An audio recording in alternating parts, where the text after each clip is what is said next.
Hello guys, let's see how we can update our Ubuntu system using the latest kernel. We would like first to update our system, so we can type sudo apt update, and at the same time, after finishing this operation, we would like to upgrade the system with the new fetched information from the repositories. So we'll type sudo apt dist upgrade. This will grab all the needed new packages.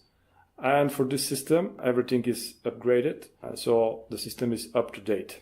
The next thing we would like to do is to update the system with the latest released kernel. For this, we can type Ubuntu mainline kernel, and we'll follow the latest release.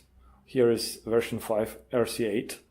When we click on the page, we see a lot of development builds for different architectures. We'll be using the 64-bit architecture. We can actually check by typing uname -r, and this will give us the kernel version. It's release candidate number 6, and here we'll be trying to install release candidate number 8.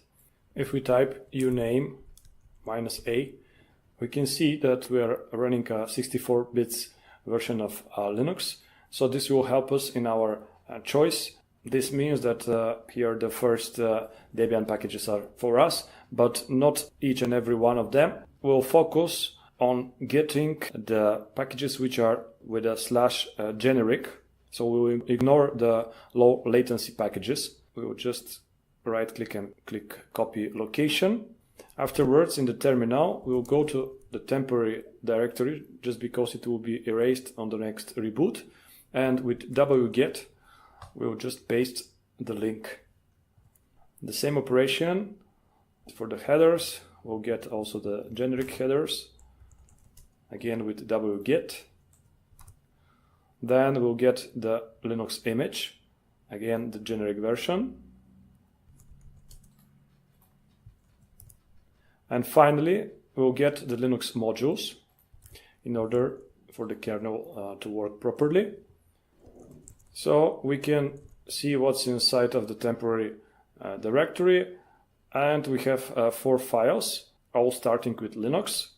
This means that we can type sudo dpkg -i and then Linux, and then just the star, and this will go ahead and install the Linux kernel on our machine. We see that the image has been updated and added to the other images. So we now can reboot our system with reboot. And now we are back after the restart.